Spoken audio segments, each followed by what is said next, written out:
Men will literally become the avatar for the Egyptian god of vengeance instead of going to therapy. That's the definition of a red flag, isn't it? We're breaking down episode 1 of Moon Knight.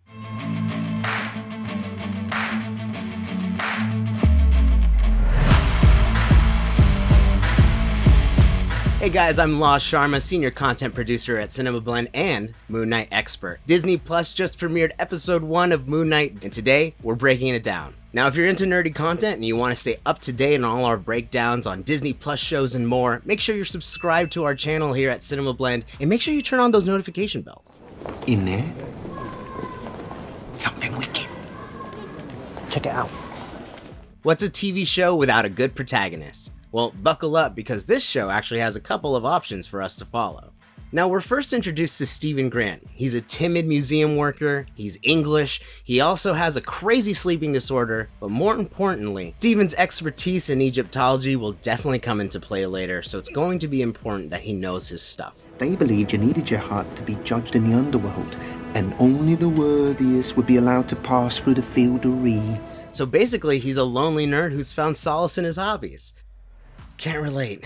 Nah, you're right. I mean, I guess there are stranger things that people do. What's important about Stephen is he's our eyes of the series, because he's learning about the mystery that surrounds him along with us in the audience. But with all these jarring edits and cuts and the people around him telling him that he's crazy, we can't trust that Stephen is necessarily the most reliable narrator, because it all feels real to him. When we start seeing him in different scenarios in different locations, you start to confuse yourself a bit and think, yeah, maybe this is just a dream sequence or a flashback. What am I doing? What am I doing? I don't even have my license. That is until we get introduced to Marc Spector. Stephen, you need to stop. Who said that? Now, if you're a fan of the Moon Knight comics, you might recognize the main protagonist of the series to be Marc Spector, which we get a little glimpse of by the end of the episode here. Now, he seems to be haunting Stephen in a way. You hear his voice, you see him through really interesting reflection shots, but we don't necessarily get a full intro to who this is. Inside of this episode, we know that Marc is not English. He seems to be a much more serious, no-nonsense kind of guy, and he really wants control of the body that both he and Stephen share. You're not gonna die. Let me save us.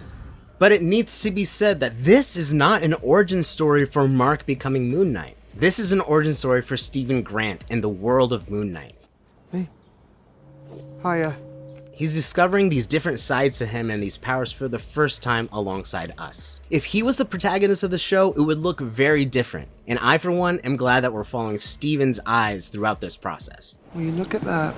Something that we have to talk about, though, is how good Oscar Isaac is in this role. His transformation between Stephen and Marc is so distinct. He's a little taller and more stern and really intimidating looking as Marc, but as Stephen, he's kind of sweet and aloof, and you're rooting for him, and he's genuinely funny. Avatars, blue people, love that film. By Avatar, You mean that? what I mean, Anime. Stephen, stop it.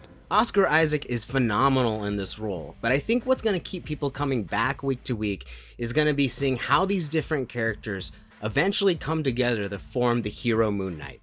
Cheers. Now, of course, this is an adaptation of a comic series, so we're gonna have to pick apart what's different from the source material. In the comics, we know Moon Knight consists of multiple personalities, specifically Marc Spector, mercenary in charge. He is our main protagonist, but inside of his head, because of his DID, we also have Jake Lockley, a cab driver. We have Stephen Grant, a playboy millionaire. These are both characters that we don't necessarily see in this series. Now, Stephen Grant in our series is aloof. He doesn't seem to have a lot of money, and he's definitely no Bruce Wayne. That's actually crushing to hear. And Jake Lockley has yet to appear in the first episode. It remains to be seen if he will show up in the show at all. Oh, bollocks.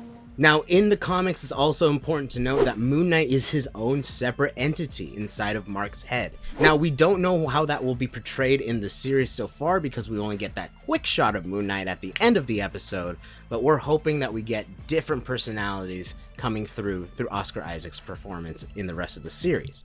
Maybe one day, right? We've already talked about how Stephen being the dominant personality here is much different from the comics, but how much more is going to change? That remains to be seen since we're only on episode 1. but I can say it looks and feels a lot like a Moon Knight comic would. Now, despite that, there are a couple other departures worth noting, like who is Layla? In the comics, Marc has a longtime love interest named Marlene, but Marlene remains to be seen in this series so far, so I have to assume that Layla might be a replacement for that. We'll have to see. Yeah, all right. That's it?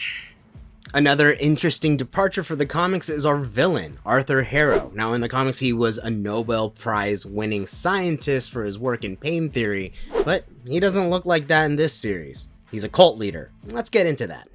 You're a brave man. Offering your soul for judgment.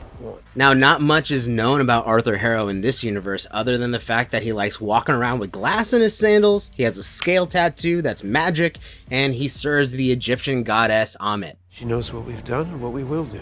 Great. Okay. What's interesting about these scales is that he uses them to judge people, and seems like he mummifies them or sucks their life source out, which makes him a pretty formidable foe. So how is that going to play into how he interacts with Oscar Isaac's Marc Spector later down the road? Well, it seems like he knows him. He recognizes his face, but we don't necessarily know what the relationship is. What we do know is that Arthur's looking for a scarab, he's trying to find Ammit and serve her, whatever that means. And also, what's up with the glass in the sandals? I need to know. We've never really seen a villain like him before in the MCU, so considering that he's being played by Ethan Hawke, I think we have a lot more to expect from Arthur Harrow. Do you want to know the truth?